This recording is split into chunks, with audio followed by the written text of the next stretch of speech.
ओम सुप्रभात। आज 28 अप्रैल 2020 को घर की योग कक्षा में आप सभी का बहुत बहुत स्वागत है।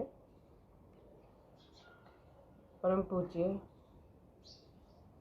गुरु महाराज को प्रणाम करते हुए समस्त देवी देवताओं को कोटि कोटि नमन करते हुए आज के सत्र को हम प्रारंभ करेंगे। 3 बार ओम का उच्चारण करेंगे। बैठने की स्थिति, आपकी मेरुदंड, आपकी कमर, आपकी गर्दन, सिर, ये एक रेखा में हमेशा सीधे रहेंगे। अर्थात हमेशा कमर को सीधा रखते हुए बैठ के अभ्यास करना है। अंगूठा या पहली अंगुली इन दोनों को मिलाकर रखते हुए हल्का दबाव देते हुए दोनों उंगलियां मिलाएंगे, दोनों घुटनों पे लाके रखेंगे। यह है ज्ञान मुद्रा या ध्यान मुद्रा की स्थिति।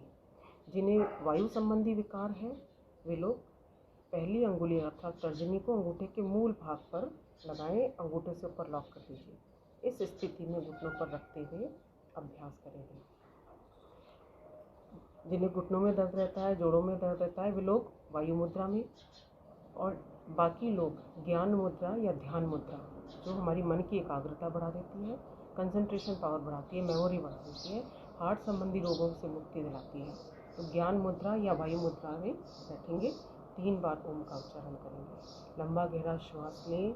श्वास को बाहर की ओर निकालते हुए पहले अधिक समय के लिए ओ का उच्चारण, फिर क्षण भर के लिए माँ का उच्चारण। शुरू करें।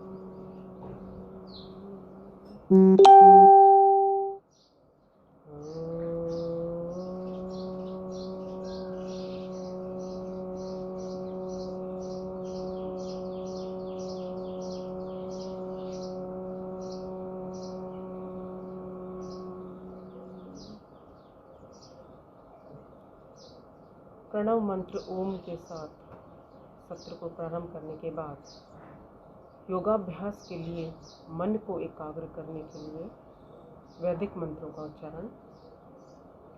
ओम भूर्भुवः तत्सवितुर्वरेण्यं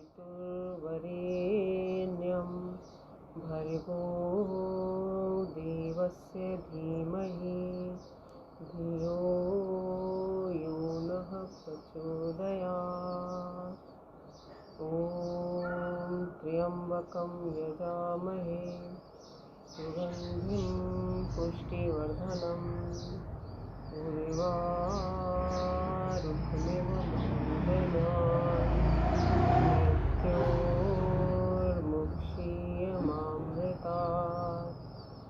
ॐ सहनाववतु सहनौ भुनक्तु सह वीर्यं करवावहै तेजस्विनावधीतमस्तु मा विद्विषावहै। ॐ असतो मा सद्गमय तमसो मा ज्योतिर्गमय मृत्योर्मा अमृतं गमय। अमृतं शान्ति शान्ति शान्तिः। ओम। आइए आज सबसे पहले हम अभ्यास करेंगे प्राणायाम। सभी प्रकार के प्राणायाम का अभ्यास करने के बाद आज कुछ ऐसे विशेष आसन जो हमारे पेट के लिए, हमारी कमर के लिए और हमारे मांसपेशियों की मसल्स की फ्लेक्सिबिलिटी को बढ़ाने के लिए बहुत उपयोगी है। सबसे पहले अभ्यास प्रारंभ करते हैं भस्त्रिका प्राणायाम। भस्त्रिका प्राणायाम लंबा गहरा श्वास लेना है।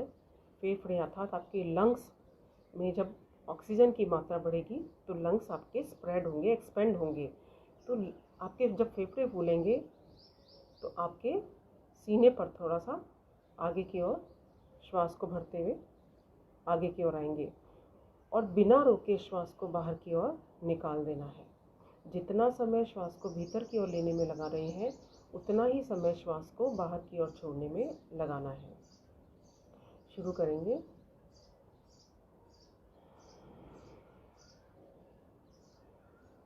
मध्यम गति व मध्यम शक्ति का प्रयोग करते हुए अभ्यास करेंगे।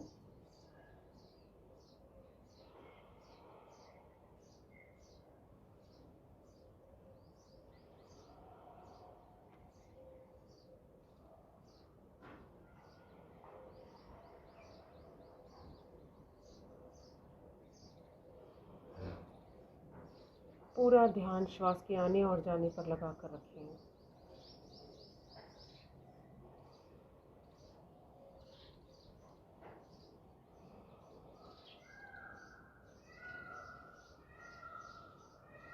भस्त्रिका जो संस्कृत का शब्द है, लोहार की धौकनी, धौकनी जिसका शाब्दिक अर्थ है, तो जिस प्रकार लोहार धौकनी में हवा भरकर संतुलित मात्रा में इस प्रकार छोड़ता है कि नीचे रखे हुए कोयले में अग्नि प्रज्वलित हो जाती है, उसी प्रकार भस्त्रिका प्राणायाम का जब हम अभ्यास करते हैं तो हमारे शरीर की संजीवनी शक्ति अर्थात हमारी रेजिस्टेंस पावर, रोग प्रतिरोधक क्षमता बढ़ जाती है।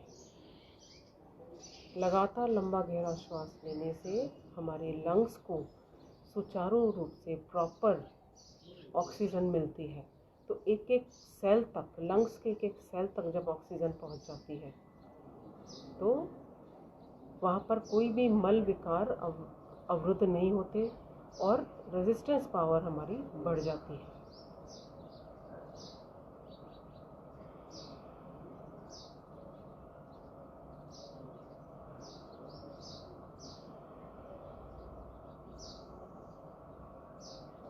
श्वासों के साथ भीतर लयबद्ध होते हुए गहरा उतरने का प्रयास करें। पूरा गहरा श्वासों को बाहर की ओर छोड़ें। अधिकतम प्राण वायु को शरीर में अधिक से अधिक लेने का प्रयास करेंगे, लेकिन ज़बरदस्ती नहीं करेंगे।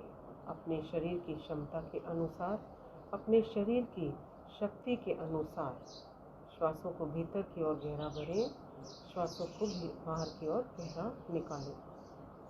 लगातार अभ्यास करने से आपके लंग्स की क्षमता, कैपेसिटी अपने आप बढ़ जाती है।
लगातार अभ्यास करते रहें।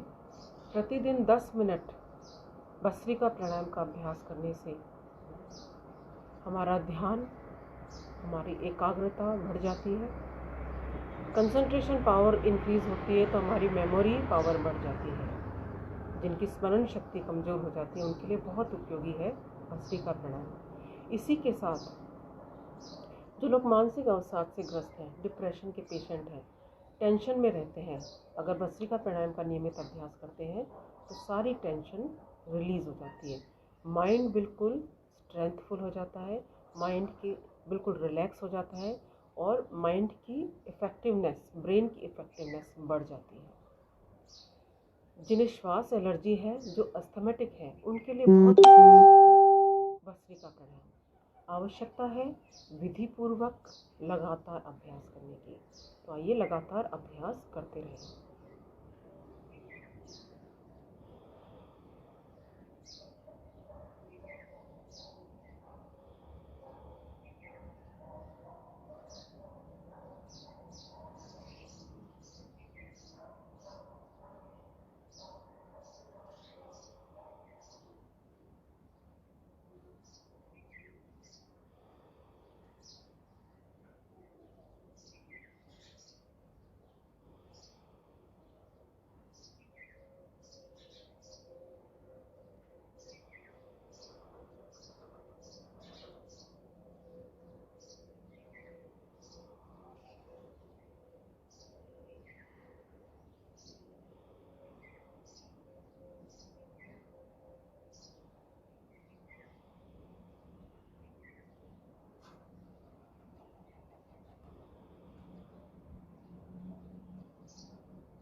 ओम विश्राम। विश्राम करते समय भी कमर हमेशा सीधी रहेगी, आंखें कोमलता से बंद। भस्त्रिका प्राणायाम के बाद अगला अभ्यास कपालभाति। कपाल यानी मस्तिष्क का अग्रभाग, हमारा ललाट, फॉरहेड। भाति, भाति संस्कृत का शब्द है जिसका अर्थ होता है कांति, प्रकाश, तेज, आभा। कपालभाति प्राणायाम के अभ्यास से हमारा आभा मंडल, हमारे चारों तरफ का ऑरा बढ़ जाता है। इस प्रकार हमारे चेहरे को ओज की प्राप्ति होती है, हमारे चेहरे की कांति बढ़ जाती है, हमारा आभा मंडल विकसित हो जाता है। और जब हमारे नेचुरल ऑरा बढ़ जाता है तो फिर हमारा प्राकृतिक आकर्षण बढ़ जाता है। लगातार श्वासों को बाहर की ओर छोड़ेंगे तो पेट स्वतः ही अंदर की ओर जाएगा। पूरा ध्यान श्वास के बाहर की ओर छोड़ने पर रहेगा। जो श्वास स्वाभाविक रूप से भीतर की ओर जा रहा है उस ओर कोई ध्यान नहीं देना। पूरे ध्यान के साथ, पूरे भाव के साथ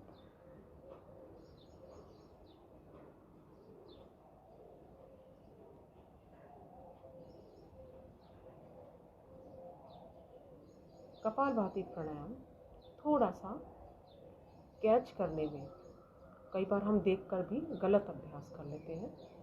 तो करने की विधि आप ध्यान दीजिए।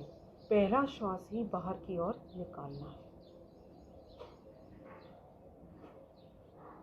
जो लोग नए साधक हैं, जिनसे गलत हो रहा है, वे लोग पहले धीमी गति से अभ्यास करें।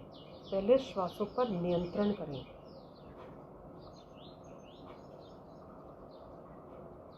जब इस प्रकार अपनी श्वास पर नियंत्रण हो जाए तो फिर मध्यम गति का अभ्यास करें। जो लोग लगातार सालों से अभ्यास करते आ रहे हैं वे लोग तेज गति से भी अभ्यास कर सकते हैं, लेकिन बहुत अधिक तेज गति से करने से जो नए साधक हैं उनका बीपी हाई हो सकता है। जब पूरा लाभ आपको मध्यम गति से करने में मिल रहा है तो सेफर साइड चलते हुए मध्यम गति का उपयोग करते हुए अभ्यास करेंगे।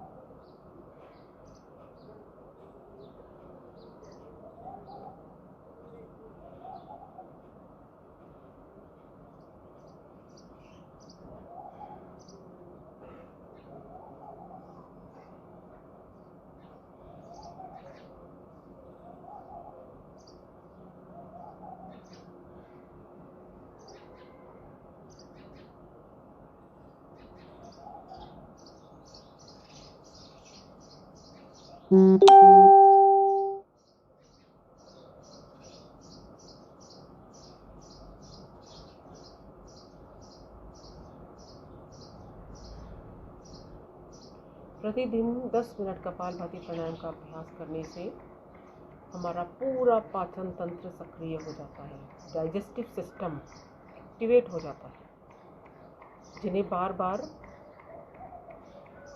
एसिडिटी की शिकायत रहती है, जिन्हें गैस बहुत बनती है, कॉन्स्टिपेशन की शिकायत रहती है। आयुर्वेद के अनुसार सारे रोगों की यदि कोई जड़ है तो वो है कॉन्स्टिपेशन, कब्ज। जब हमारा नियमित आहार विहार, हमारी अनियमित दिनचर्या, अनियमित आहार विहार, जब मर्जी खा लिया, जब मर्जी सो गए, जब मर्जी लेट गए, फिजिकली एक्सरसाइज का अभाव हमारे पेट के, हमारे डाइजेस्टिव सिस्टम को बहुत वीक कर देता है। फिर जितना हम मैदा का प्रयोग करते हैं, जितना हम चीनी का प्रयोग करते हैं, हमारे उतना ही दबाव हमारे इंटेस्टाइन्स पे पड़ता है, हमारे उदर पर, पेट पर पड़ता है। एक नेचुरल प्रक्रिया है हमारे पेट की, एक्सपेंशन और कॉन्ट्रैक्शन, आकुंचन और संकुंचन, फैलाव होता है और फिर संकुचित होता है। यह प्रक्रिया जब हमारे आमाशय में होती है तो धीरे धीरे भोजन के टुकड़े होते हैं, टुकड़े हो के वो लिक्विड फॉर्मेशन के साथ, डाइजेस्टिव जूसेस के साथ इंटेस्टाइन्स में चला जाता है।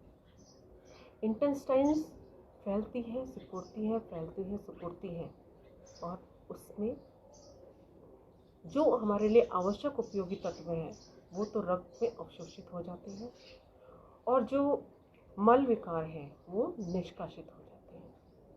लेकिन जब हम मैदा का प्रयोग ज़्यादा करते हैं, चीनी का प्रयोग ज़्यादा करते हैं, ज़्यादा मिर्च मसालों का प्रयोग करते हैं, तो हमारे उदर को, हमारे इंटेस्टाइन्स को, भोजन को पचाने में बहुत ज़्यादा जोर लगाना पड़ता है।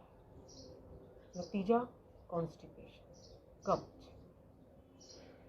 कब्ज होती है तो स्किन संबंधी डिजीजेस पैदा होने लगती हैं, एक्जिमा की शिकायत होने लगती है, खुजली हो जाती है, दाद होने लग जाते हैं। लेकिन हमारा पेट अगर बिल्कुल क्लीन रहता है तो फिर चर्म संबंधी विकार, स्किन रोग ठीक होने लगते हैं। तो कपालभाति मिनट का 10 मिनट प्रतिदिन प्राणायाम करने से उदर संबंधी रोगों से तो मुक्ति मिलती है, मन बिल्कुल शांत हो जाता है, विकार रहित हो जाता है, मन में कोई भाव नहीं। मन को शांत करने के लिए भी कपालभाति बहुत उपयोगी है। इसी के साथ जिनके शरीर में गांठें हो जाती है, शरीर के हाथों में, पैरों में, कमर पर गांठें हो जाती हैं, लगातार कपालभाति प्राणायाम का अगर हम अभ्यास करते हैं तो ये गांठें धीरे धीरे अपने आप डिसॉल्व होकर निष्कासित हो जाती है। लगातार अभ्यास करते रहें।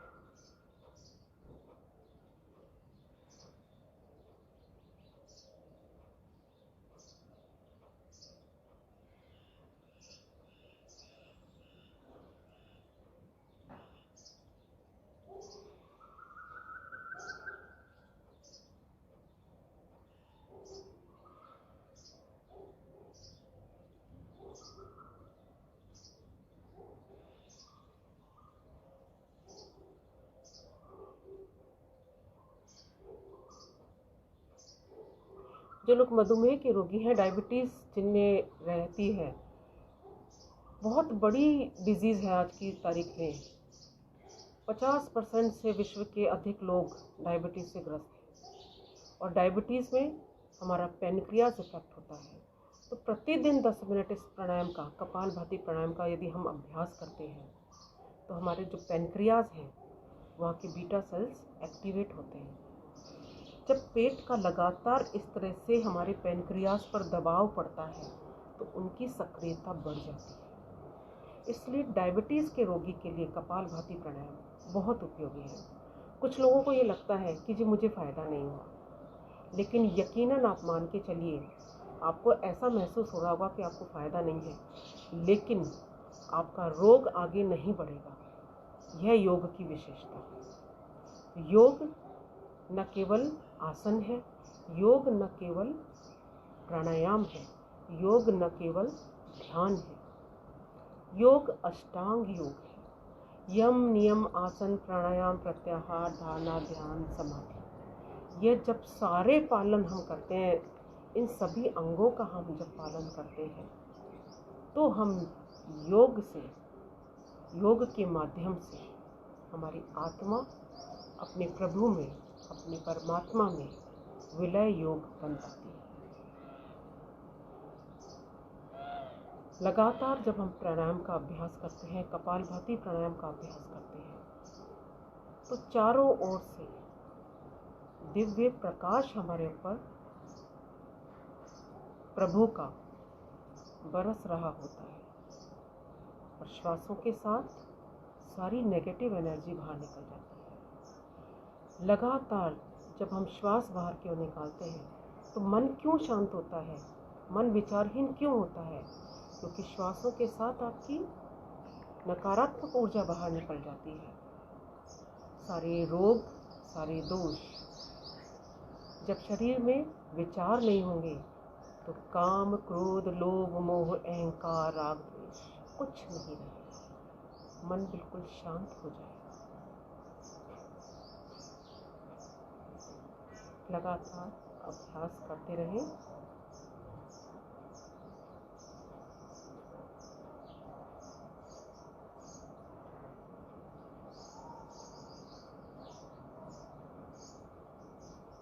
महिलाओं के लिए, युवतियों के लिए, गर्ल्स के लिए, लेडीज़ के लिए इससे बड़ा कोई प्राणायाम नहीं है कपालभाति। हमारा रिप्रोडक्टिव सिस्टम, यूट्रस को स्वस्थ रखने के लिए, पेट को स्वस्थ रखने के लिए,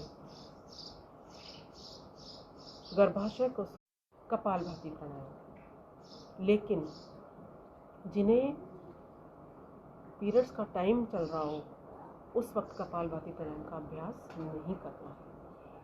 यदि बाकी समय लगातार आप अभ्यास करते हैं, तो पीरियड से रिलेटेड इरेगुलरिटीज, पेन धीरे धीरे दूर हो जाता है। लेकिन यह तब संभव है जब हम इसका अभ्यास नियमित करते हैं।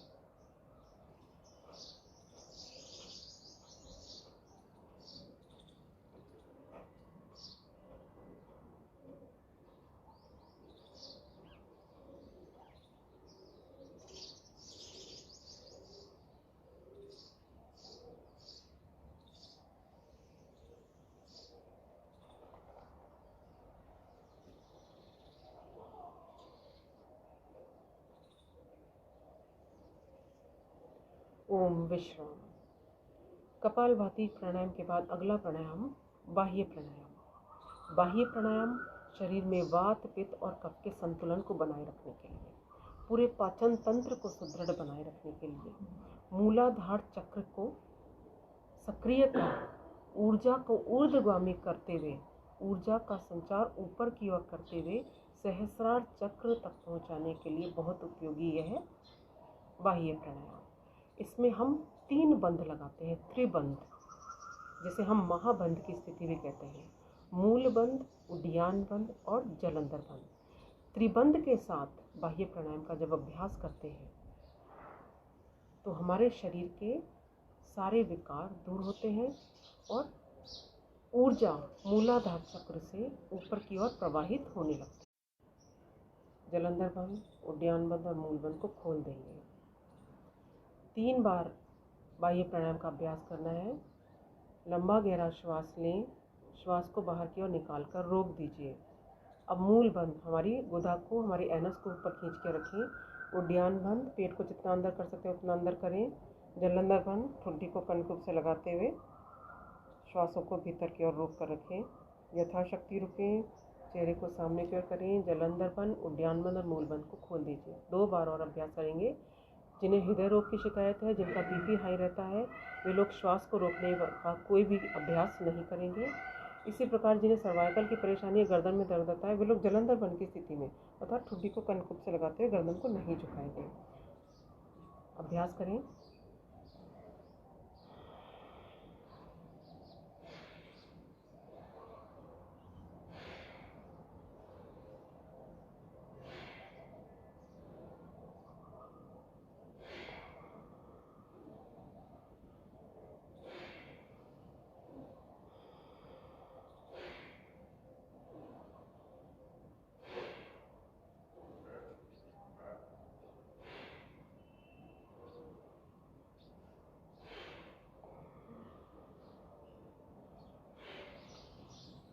3 बार उज्जाई प्राणायाम का अभ्यास करने के बाद अगला प्राणायाम करने से पहले हम एक क्रिया करते हैं, अग्निसार की क्रिया, जो मुद्राओं का पार्ट है।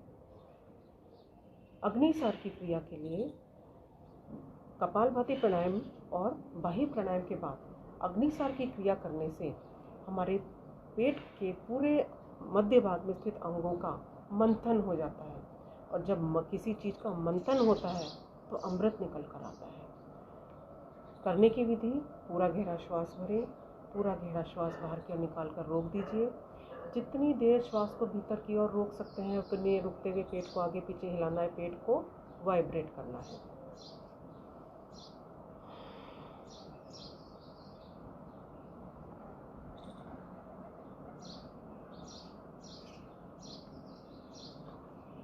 जिन्हें हाई बीपी की शिकायत है, जिन्हें हृदय रोग संबंधी शिकायत है और जो श्वास को नहीं रोक सकते हैं, वे लोग श्वास प्रश्वास की क्रिया के साथ पेट को आगे पीछे हिला सकते हैं। अग्निसार की क्रिया के बाद अगला प्राणायाम उज्जाई प्राणायाम सर्वश्रेष्ठ, जो हमें अजेय बनाता है, हमारे शरीर को वज्र की भांति स्ट्रांग बना देता है, शरीर की स्ट्रेंथ बढ़ा देता है। उज्जाई ये गले की नस नाड़ियों को संकुचित करते हुए लंबी हिचकी, लंबे खर्राटे की आवाज़ के साथ श्वास को धीरे धीरे भीतर की ओर भरना है। हड्डी को कंफ्यूज से लगाते हुए जलंधर बंद की स्थिति में रुकेंगे, यथाशक्ति रुकें। फिर चेहरे को सामने की ओर करें, दाईं नासिका को बंद करें, राइट नॉस्ट्रिल को बंद करते हुए लेफ्ट से 3 बार हम अभ्यास करेंगे। थायराइड ग्रंथि को, थायराइड ग्लैंड को एक्टिवेट करने के लिए, थायराइड संबंधी परेशानियों को दूर करने के लिए रामबाण है उज्जाई प्राणायाम। और श्वास नली में अवरोध के कारण जिन्हें खर्राटे आते हैं उनके लिए बहुत उपयोगी है। 3 बार अभ्यास करेंगे।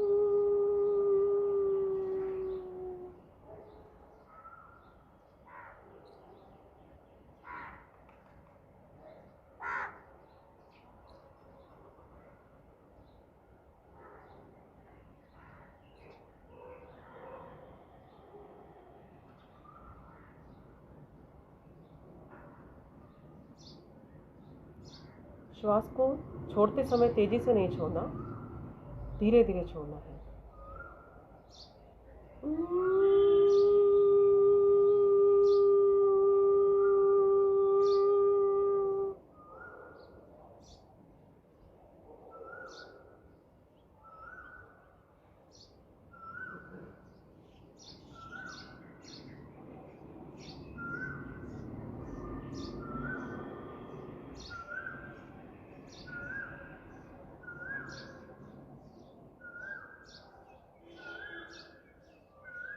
उज्जाई प्राणायाम का हमने अभ्यास किया, और उज्जाई प्राणायाम के बाद पैरों को थोड़ा सा खोल लेंगे। जो लोग लगातार अभ्यास करते हैं, पैरों में अंतर करते हुए पैरों को दाएं बाएं हिलाएं, पैरों को इस प्रकार दाएं बाएं हिलाइए। सूक्ष्म यौगिक क्रियाएं, जैसा कि मैं हमेशा बता रही हूँ, हमारे छोटे से छोटे जॉइंट के लिए, बड़े से बड़े जॉइंट के लिए बहुत उपयोगी रहती हैं। पैरों को मिला लीजिए, केवल पैर की अंगुलियों को आगे पीछे हिलाएं। ये जो अंगुलियों का, पैर की अंगुलियों के जो जॉइंट्स हैं, इनको मजबूती प्रदान करने के लिए बहुत उपयोगी है सूक्ष्म यौगिक क्रिया। अब पूरे पंजे को सामने की ओर, अब पीछे की ओर खींचिए। ये हमारे घुटने के लिए और हमारे एंकल जॉइंट के लिए उपयोगी है।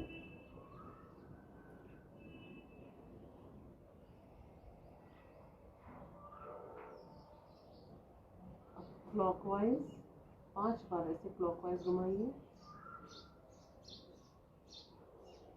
5 बार एंटी क्लॉकवाइज घुमा लीजिए विपरीत दिशा में।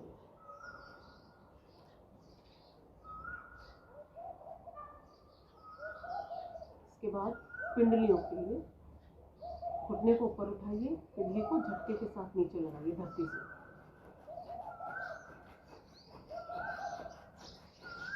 जिनके पैर प्राणायाम का अभ्यास करते करते बीच में सो जाते हैं, या जो लोग अधिक देर तक नीचे बैठने के अभ्यस्त नहीं होते, पैरों में झनकार सी होने लग जाती है, तो वो इन योगिक क्रियाओं को बीच में कर सकते हैं ताकि आपके पैर रिलैक्स हो जाए।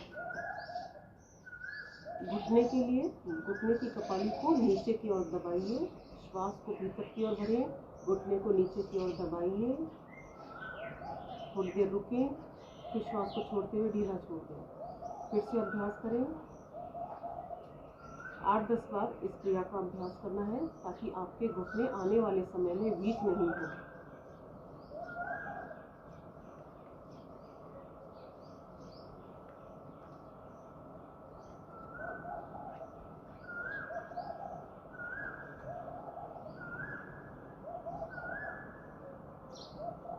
घुटने की क्रिया करने के बाद दोनों हाथों का ग्रिप बनाएं। घुटने के लिए उपयोगी पैर को ऊपर कीजिए, पंजे को ऊपर की तरफ, पैर को नीचे कीजिए, पंजे का डायरेक्शन धरती की ओर, ऊपर फिर नीचे।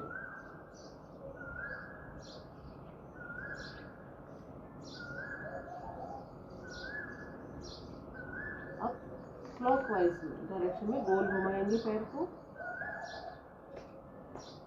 आपकी थाइस वहीं स्थिर रहेंगी, ग्रिप से आपने कंट्रोल कर रखा है, केवल आगे वाला पैर गोल घूमेगा।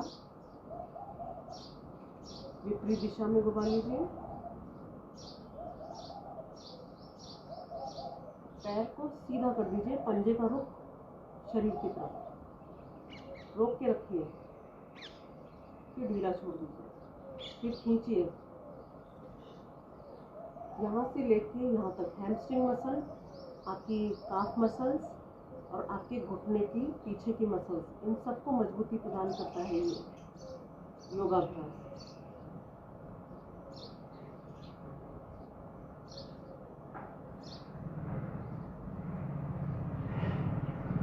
दाएं पैर को गोलाकार घुमाएंगे, दाएं पैर सीधा, बाएं पैर को मोड़ लीजिए, पंजे को गोलाकार घुमाएं। पहले सीधा घुमा लीजिए, अब उल्टा घुमा लीजिए। Half butterfly. कोशिश कीजिए घुटने को ऊपर की ओर लाते समय आपके सीने से घुटना लगे, नीचे की ओर ले जाते समय धरती से लगे, लेकिन जबरदस्ती नहीं करेंगे, अपने शरीर की क्षमता के अनुसार करेंगे। और फिर पैर को उठा लीजिए, पहले दाईं तरफ लेकर आए, फिर बाईं तरफ लेकर आए। इस तरह से पैर को घुमाएंगे और खुश होते हुए, झूमते हुए, हास्यासन के साथ।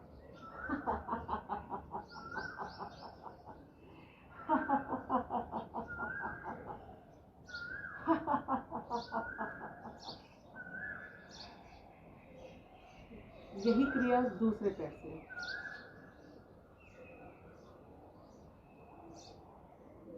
पहले पैर को दोनों हाथों ग्रिप बनाएं, घुटने के नीचे लगाएं, पैर को ऊपर नीचे, ऊपर नीचे। घुटनों के लिए बहुत उपयोगी क्रिया।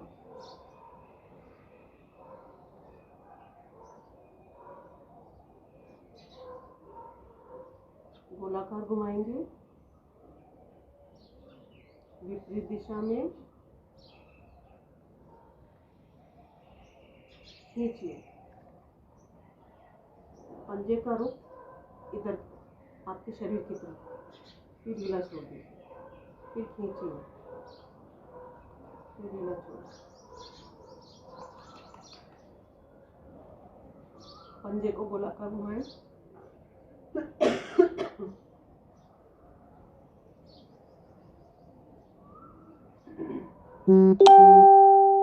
Half butterfly.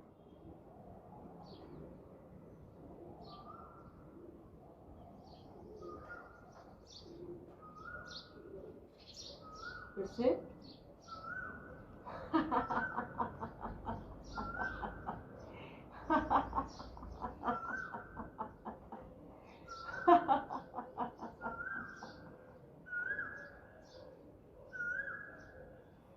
इसके बाद बटरफ्लाई, दोनों तल पैरों को मिला लीजिए, दोनों हाथों का से दोनों पैरों के पंजे पकड़ लीजिए, एड़ियों को शरीर के अधिक से अधिक नजदीक लेकर आए और घुटनों को ऊपर नीचे करते हुए बटरफ्लाई की क्रिया हमारे हिप जॉइंट्स के लिए, हमारे नी जॉइंट्स के लिए बहुत उपयोगी और महिलाओं के प्रजनन तंत्र को सुदृढ़ बनाने के लिए बहुत उपयोगी है। आइए फिर से अभ्यास करते हैं हम प्राणायाम। अगला प्राणायाम अनुलोम विलोम प्राणायाम। अनुलोम विलोम प्राणायाम शरीर में स्थित सभी नाड़ियों में आए अवरुद्ध को दूर करने के लिए बहुत उपयोगी, नस नाड़ियों में रक्त प्रवाह को सुचारू रूप से संचारित करने के लिए बहुत उपयोगी।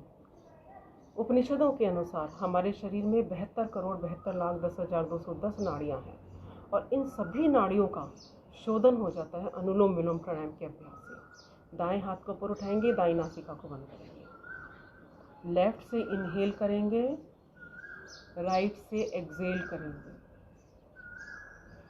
जिधर से श्वास को छोड़ा है अर्थात राइट से वापस इनहेल करें, लेफ्ट से एक्सहेल करें। यह एक आवृत्ति हुई। लेफ्ट से लेना है, राइट से छोड़ना है, फिर राइट नॉस्ट्रिल से वापस श्वास को भरना है, लेफ्ट से छोड़ना है। लगातार इसका हम अभ्यास करेंगे।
जितना समय श्वास को भीतर की ओर लेने में लगा रहे हैं उतना ही समय श्वास को बाहर की ओर छोड़ने में लगाना है। लगातार अनुलोम विलोम प्राणायाम का अभ्यास करने से शरीर में शीतलता और उष्णता की सम मात्रा बनी रहती है। बॉडी टेम्परेचर जो हमारा है वो नॉर्मल बना रहता है। जब हम बाएं से लेफ्ट से श्वास को भीतर की ओर बढ़ते हैं तो हमारी चंद्र नाड़ी सक्रिय होती है और जब हम राइट से अर्थात राइट नॉस्ट्रिल से दाएं तरफ से हम श्वास को भीतर की ओर भरते हैं तो हमारी सूर्य नाड़ी सक्रिय होती है।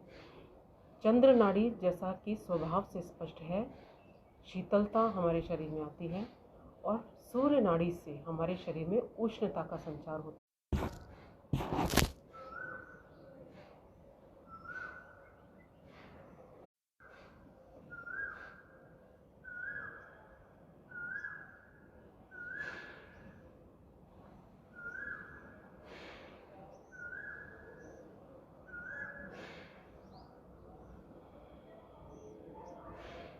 कम से कम 10 मिनट अनुलोम विलोम प्राणायाम का लगातार अभ्यास करना है ताकि वात पित्त और कफ का संतुलन बना रहे, मानसिक तनाव से मुक्ति मिल सके, मानसिक अवसाद से मुक्ति मिल सके। मन को शांत करने के लिए बहुत उपयोगी, वात पित्त और कफ से संबंधित रोगों से मुक्ति पाने के लिए बहुत उपयोगी अनुलोम विलोम।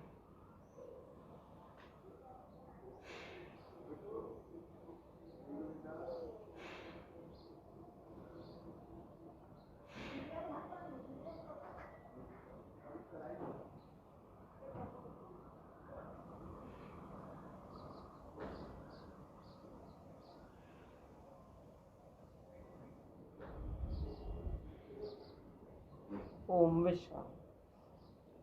अनुलोम विलोम प्राणायाम के बाद हम 5 बार भ्रामरी प्राणायाम का अभ्यास करेंगे। मन को शांत करने के लिए, वाणी में मधुरता लाने के लिए, नाक कान गले संबंधी रोगों से मुक्ति पाने के लिए भ्रामरी प्राणायाम। भ्रामरी, भ्रमर, भंवरा जो शब्द स्पष्ट है, हमारी स्मरण शक्ति को मजबूत बनाने के लिए, मेमोरी पावर बढ़ाने के लिए बहुत उपयोगी, बच्चों के लिए बहुत उपयोगी, क्योंकि इस प्राणायाम के अभ्यास से कंसंट्रेशन पावर बढ़ जाती है। दोनों हाथों के अंगूठे से दोनों कानों को इस प्रकार बंद करेंगे कि बाहर की ध्वनि नहीं सुनाई पड़े। पहली अंगुली ललाट पर, मध्यमा को आंख और नाक के मूल भाग पर हल्का दबाव देते हुए रखें। शेष अंगुलियां मिला लें। लंबा गहरा श्वास लें। श्वास को बाहर की ओर निकालते हुए मुंह को बंद रखते हुए नाद में ओम का मनन इस प्रकार करना है जिस प्रकार भौरे के गुंजन की आवाज आती है।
तीन बार ओम का उच्चारण, उद्गीत प्राणायाम।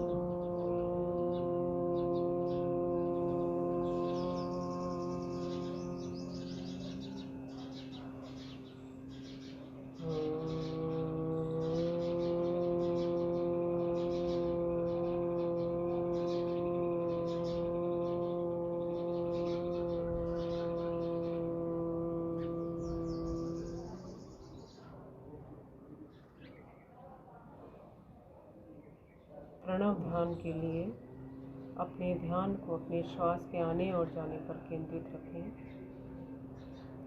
श्वास प्रश्वास की क्रिया के साथ लयबद्ध हो जाइए। शांत, कोई विचार नहीं, कोई तनाव नहीं।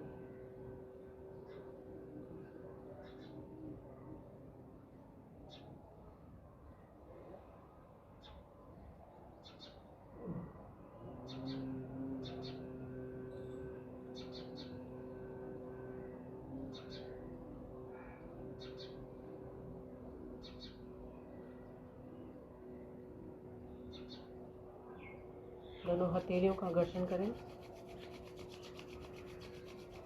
गरम गरम हथेलियों से कटोरी नुमा बनाते हुए अपनी आंखों को ढक लीजिए। आंखों को भी कोमलता से खोलें। प्रार्थना बोलेंगे, हे प्रभु, मेरा आज का दिन सबसे शुभ दिन हो। मैं अपने लिए, अपने परिवार के लिए, अपने देश, सर्व जाति एवं विश्व के लिए कल्याणकारी बनूं। ओम शांति शांति शांति। ओम।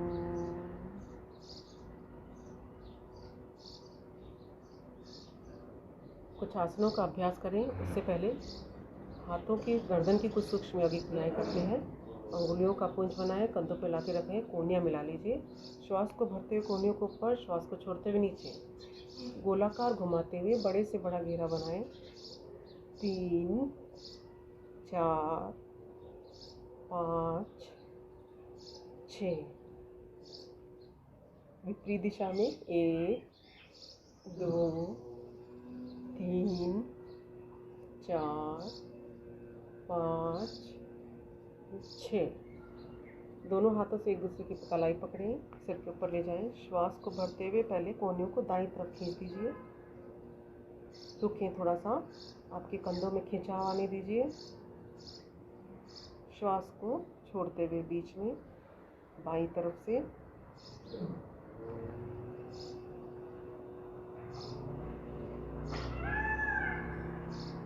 दोनों तरफ से 2 बार और करें।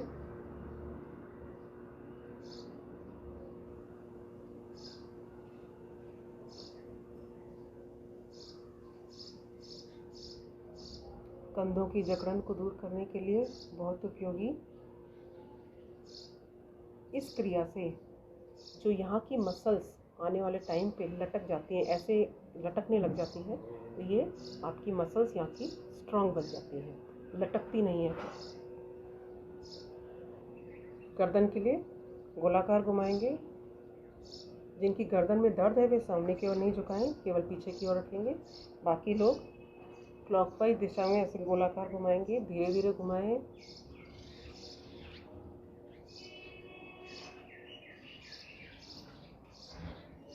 विपरीत दिशा में घुमा लीजिए।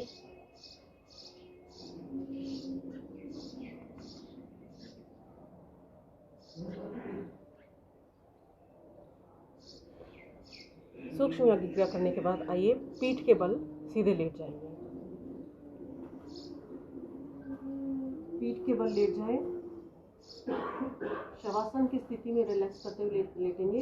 दोनों पैरों में 1 से 1.5 फीट का अंतर। दोनों हाथ जंघाओं से थोड़ी दूरी पर रखते हुए हथेलियां ऊपर की तरफ।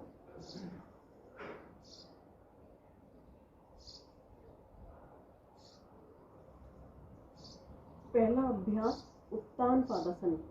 दोनों पैरों को 15 इंच तक ऊपर उठाएंगे। सिर धरती से लगा रहेगा।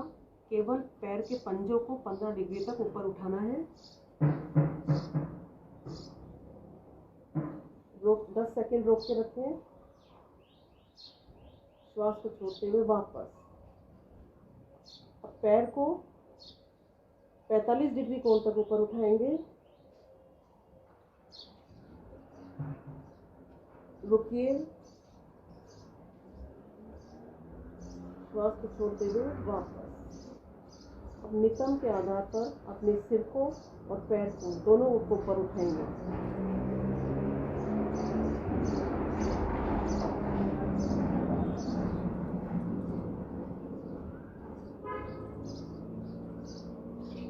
वापस विश्राम करेंगे। विश्राम करने के बाद अर्ध हलासन। गिनती के साथ पहले दाएं पैर को ऊपर उठाएं, 90 डिग्री कोण तक लेकर आएंगे। श्वास को छोड़ते हुए वापस। फिर बाएं पैर को ऊपर उठाएं, 90 डिग्री कोण तक लाएं। श्वास को छोड़ते हुए वापस। 1 2 3 4 5 6। यही क्रिया दोनों पैरों से। जिनकी कमर में दर्द है वे लोग एक एक पैर से ही करते रहें। 1, रुकिए थोड़ा सा। 90 डिग्री कोण में पैर को थोड़ा सा रोकने का प्रयास करेंगे। पूरा दबाव आपकी कमर की मांसपेशियों पर पड़ रहा है। 2 3 4 5 6 7 8। विश्राम।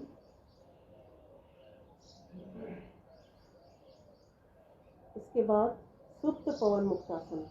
दाएं पैर को घुटने से मोड़िए, दोनों हाथों पर ग्रिप लगाइए, जंघा का दबाव पेट पर डालते हुए श्वास को बाहर निकालिए, माथा या ठुड्डी घुटने से लगाएं। बायां पैर, दूसरा पैर बिल्कुल सीधा रहेगा, पंजे को सामने की ओर खींच के रखिए।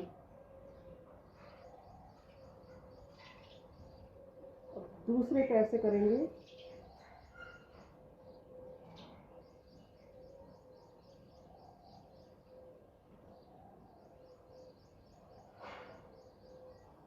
दोनों पैरों को मोड़ लीजिए, दोनों हाथों का ग्रिप बनाएं, श्वास को छोड़ते हुए माथा या ठुड्डी घुटने से लगाएं।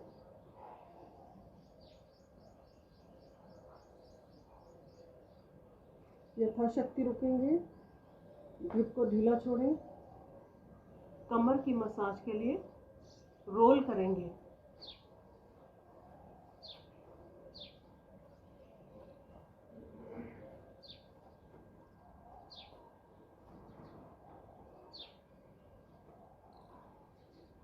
दाएं बाएं रोल करें।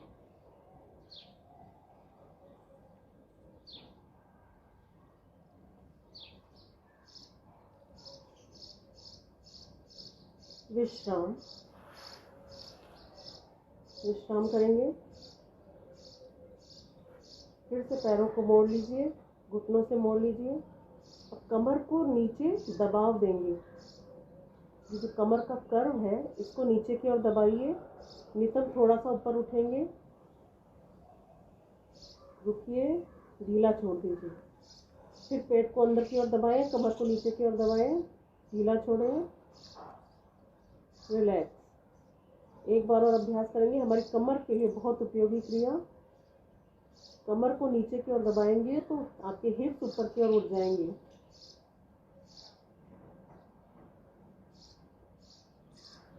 इसके बाद मरकट आसन। दोनों हाथ 180 डिग्री में, पैरों में अंतर। श्वास को भरेंगे, अपने सिर को दाईं तरफ, गर्दन को दाईं तरफ मोड़िए, पैरों को बाईं तरफ लेकर जाना है। श्वास को छोड़ते हुए बीच में बाईं तरफ से।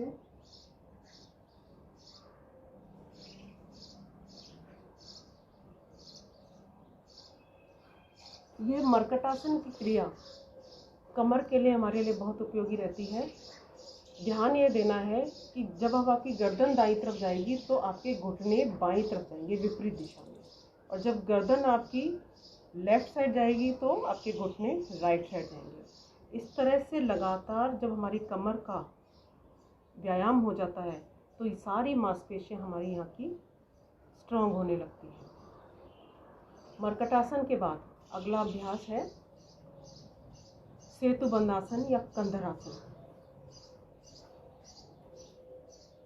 देखिए, सेतुबंध आसन, कंधरासन करने के लिए जो लोग नए साधक हैं, पहले धरती पे हाथों को लाके रखें, दोनों पैरों के बल पे कंधों तक के शरीर को ऊपर उठाएंगे।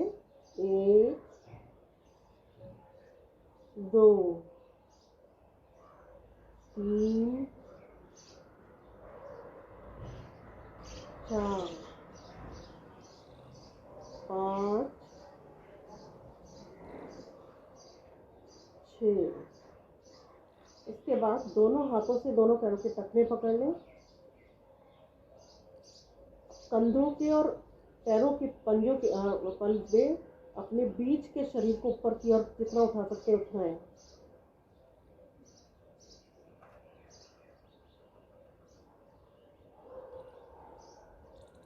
विश्राम।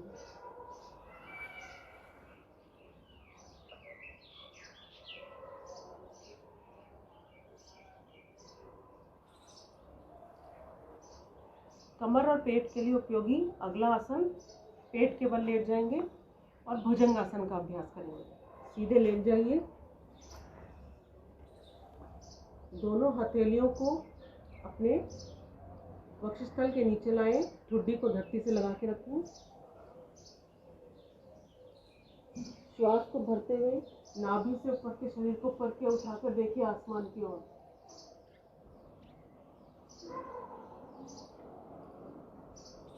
श्वास को छोड़ते हुए वापस।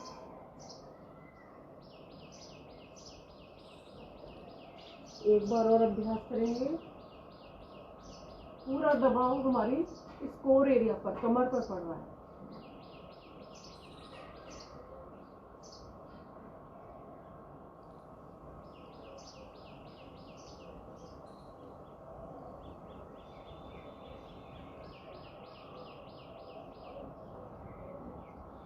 भुजंगासन की अगली स्थिति, दोनों हाथों को दोनों कंधों के पास लेकर आएंगे। फिर से श्वास को भरते हुए ऊपर। कोहनियां सीधी नहीं, कोहनियां मुड़ी रहेंगी।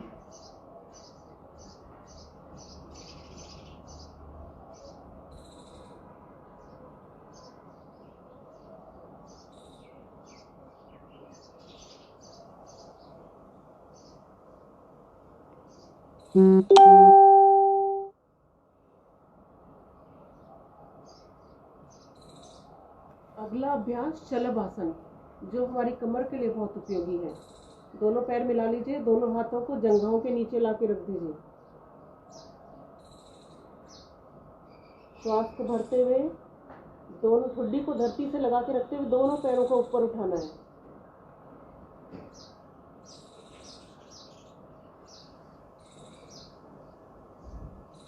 श्वास को छोड़ते हुए वापस। फिर से अभ्यास करेंगे।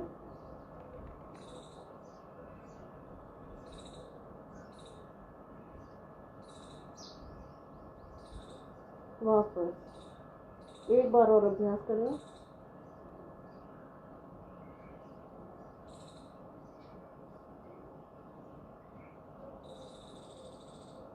वापस।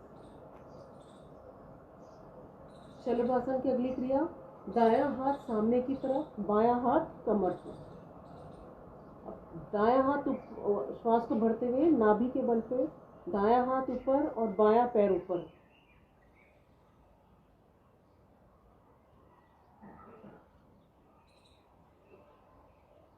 हाथों और पैरों की स्थिति को बदलते हुए।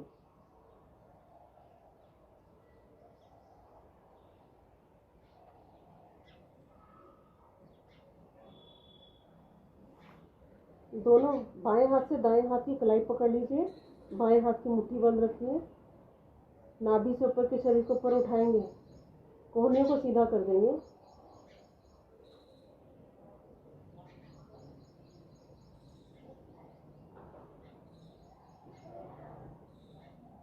अब इसी अवस्था में पैरों को भी उठाएंगे।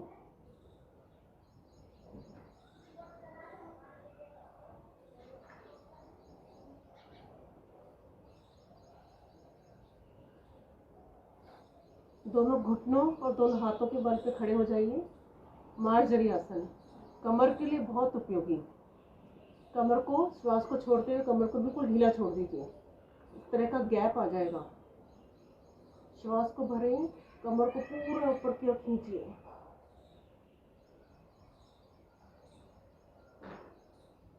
फिर श्वास को छोड़ते हुए रिलैक्स करें।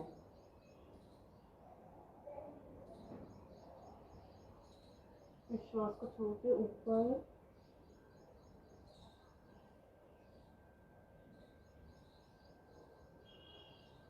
फिर कमर को ढीला छोड़ेंगे।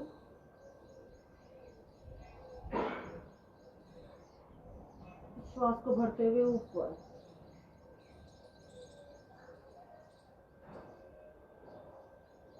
कमर को ढीला छोड़ें।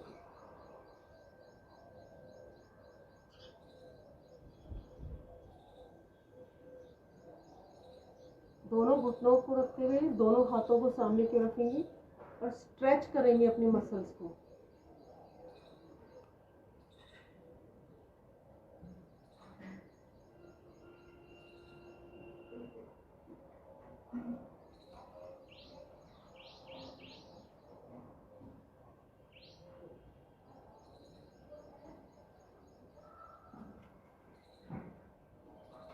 आज कुछ लेट कर किए जाने वाले आसनों का हमने अभ्यास किया।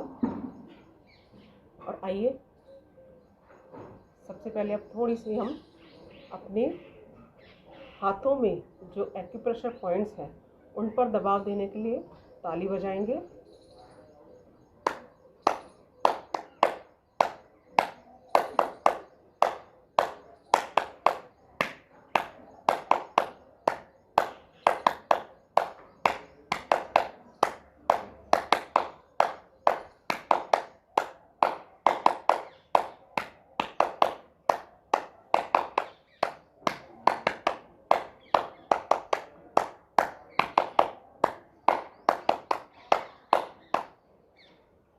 ओम।